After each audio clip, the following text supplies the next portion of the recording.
चिंटू के पापा, ओ चिंटू के पापा, मैंने आपसे मेरे लिए जो चप्पल मंगवाई थी लाए हो कि नहीं? मुझे माफ करना भाग्यवान, मैं घर का सारा सामान ले आया हूँ, लेकिन तुम्हारी चप्पल तो लाना ही भूल गया। हे भगवान, कैसा अनाड़ी पिया मिला है मुझे। मेरे लिए कोई भी चीज मंगाती हूँ तो भूल जाते हैं, लेकिन आज तक रोटी खाना नहीं भूले। अरे रोटियाँ तो ये अकेले ही 4-4 लोगों की खा जाते हैं। अब भगवान को कोसना बंद करो भाग्यवान और चुप हो जाओ। आज भूल गया तो क्या हुआ, कल ले आऊँगा। क्यों अनपढ़ लोगों जैसी बातें कर रहे हो? जब भी मैं अपने लिए कुछ चीज मंगाती हूँ तो भूल जाते हो। ऐसा ना हो कल से हगने के बाद पिछवाड़ा ही धोना भूल जाओ, वरना पूरे घर में बदबू ही बदबू फैला दोगे। अरे चुप हो जा भाग्यवान, मैंने ग्रेजुएशन किया है, फिर मेरी तुलना अनपढ़ लोगों से क्यों कर रही हो? आए बड़े ग्रेजुएशन वाले, अगर तुम्हें अपनी पढ़ाई पर इतना ही नाज है तो वाइफ का फुल फॉर्म बताकर दिखाओ। बस इतनी छोटी सी बात, अरे ये तो मैं चुटकियों में बता सकता हूँ। तो बताओ फिर, खड़े खड़े मेरा मुंह क्या ताक रहे हो? ठीक है सुनो, लेकिन गुस्सा मत करना। Without information fight every time. अच्छा ऐसी बात है तो चलो, इसका हिंदी मतलब क्या होता है वो भी बता दो। अरे इसका हिंदी मतलब होता है बिना किसी सूचना के अपने निर्दोष पति के साथ हर वक्त लड़ाई करते रहना। दिमाग खराब हो गया है क्या आपका? मैं आपसे कब लड़ाई करती हूँ, फिर भी बदनाम कर रहे हो। अरे दिन में मोमबत्ती लेकर ढूंढने से भी तुम्हें मेरी जैसी पत्नी नहीं मिलेगी। क्या हुआ बहू, क्यों मेरे बेटे के ऊपर पागल कुतिया की तरह भौंक रही हो? देखो माँ जी, आप अपनी जबान संभाल कर बात करो, वरना मैं आपका मुंह तोड़ दूंगी। ये क्या बदतमीजी है भाग्यवान, वो तुम्हारी सासू माँ है, जरा सा तमीज से बात करो, वरना मार मार के तुम्हें रबड़ बना दूंगा। आप तो एक भी शब्द मत बोलो, वरना तुम्हें कमरे में बंद करके बेलन से पिटाई कर दूंगी। अरे कलमुही, हम भारतवासी हैं, यहाँ की हर स्त्रियों का फर्ज होता है कि अपने पति को सम्मान दे। मेरा क्या फर्ज है मैं अच्छी तरह से जानती हूँ माँ जी, आपके बताने की कोई जरूरत नहीं है। अरे चुप हो जा भाग्यवान, वरना तुझे अभी धक्के मारते हुए अपने घर से बाहर निकाल दूंगा। मैं तुम्हारे साथ कोई भागकर नहीं आई हूँ, पूरे 7 फेरे लिए हैं, इसलिए इस घर पर अब आधा हक मेरा भी है। अगर तुम दोनों माँ बेटे मिलकर मुझे ज्यादा प्रताड़ित करोगे तो मैं अभी थाने में जाके खड़ी हो जाऊंगी और तुम्हें जेल के अंदर डलवाकर चक्कियाँ पिसवाऊंगी। दोस्तों, कॉमेडी वीडियो अच्छा लगा हो तो इसे लाइक, कमेंट और चैनल को भी सब्सक्राइब कर देना। यहाँ पर रोज ऐसे ही मजेदार वीडियोस मिलते रहते हैं। क्या हुआ लहसुन बहनिया, आज सुबह सुबह तुम इतना सज धज कर कहाँ जा रही हो? अरे प्याज भैया, आपको नहीं पता क्या, आज हम सब्जियों का चुनाव है और जिसको सबसे ज्यादा वोट मिलेगा वही सब्जियों का राजा कहलाएगा।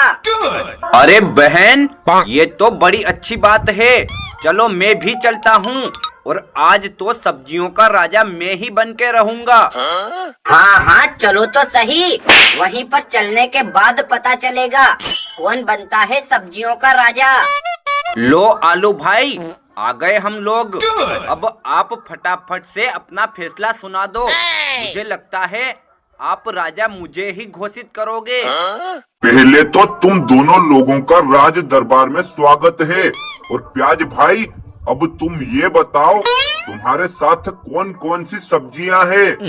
अब इसमें बताना क्या है, आपको तो पता है कोई भी सब्जी मेरे बगैर नहीं बनती, और अगर बना भी लोगे तो स्वादिष्ट नहीं लगेगी।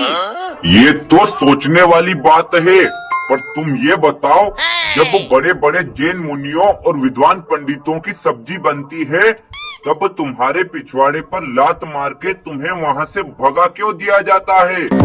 हाँ भैया, साला ये तो माइनस पॉइंट है। आप एक काम करो, मेरी बहन लहसुन को ही सब्जियों की रानी बना दो। अरे राजा या रानी बनना कोई हलवा है क्या जो किसी भी राह चलते को बना दो? फिर भी लहसुन, तुम बताओ तुम्हारा क्या कहना है? अब मैं क्या बताऊं आपको, कोई सी भी सब्जी बनाने से पहले मेरा ही नाम लिया जाता है। और बगैर मेरे कोई सी भी सब्जी नहीं बनती। हाँ बहन, तुमने तो मेरी आंखें खोल दी। पर अब तुम ये बताओ, वेद शास्त्रों के अनुसार तुम दोनों भाई बहन तामसिक भोजन की श्रेणी में क्यों आते हो? माना जाता है कि तुम्हारा सेवन करने वाले व्यक्ति के अंदर रक्त प्रवाह बढ़ या घट जाता है, जिसके कारण अधिक गुस्सा, अहंकार और उत्तेजना का अनुभव होता है। साथ ही वह आलसी और अज्ञानी भी हो जाता है। हाँ भैया जी, ये तो हम दोनों भाई बहनों में सबसे बड़ा माइनस पॉइंट है। अब आप ही बताओ, आखिर कौन बनेगा सब्जियों का राजा? अब इसमें इतना सोचना क्या, जाहिर सी बात है मैं ही बनूंगा सब्जियों का राजा। ठीक है आलू भाई, पर ये बताओ तुम्हारे अंदर ऐसी क्या खास बात है कि हम लोग तुम्हें राजा बनाएं? अरे बदमाश, तू ये बात नहीं जानता क्या कि मेरे साथ कई सब्जियां मिक्स करके बनाई जा सकती हैं? अच्छा। जैसे कि आलू पालक, आलू गोभी, आलू मटर, आलू टमाटर, आलू मेथी, आलू गाजर, आलू पराठा, आलू बड़ा, आलू समोसा, यहाँ तक कि मैं अनगिनत सब्जी और रेसिपी बनाने के काम में आता हूँ। इसलिए सब्जियों का राजा मैं ही बनूंगा। ठीक है भैया, आप ही बन जाओ, लेकिन एक माइनस पॉइंट तो आप में भी है। अरे लहसुन, तेरी इतनी मजाल कि अपने होने वाले महाराज से बदतमीजी करे। बता क्या माइनस पॉइंट है मेरे अंदर? देखो महाराज, आपको खाने के बाद लोग बिना मेहनत के ही प्रेग्नेंट हो जाते हैं, मतलब गैस बन जाती है और उनका पेट फूल जाता है। अरे ठीक है, इतनी सी छोटी बात तो चलती है। और अब तुम दोनों लोग कान खोल के सुन लो, आज से सब्जियों का राजा मैं हूँ। अच्छा। और सभी सब्जियों का मेरी आज्ञा का पालन करना पड़ेगा। जो मेरी आज्ञा के विरुद्ध जाएगा, मैं उसके पिछवाड़े पे लात मार के उसे बिरादरी से बाहर कर दूंगा। ठीक है भूरे कुत्ते, तू ही बन जा राजा। जब तेरे पिछवाड़े में आग लगेगी तो तू भागकर मेरे ही पास आएगा। दोस्तों, आपको आलू प्याज की यह वीडियो अच्छी लगी हो तो इसे लाइक, कमेंट, शेयर, साथ ही चैनल को भी सब्सक्राइब करें। धन्यवाद।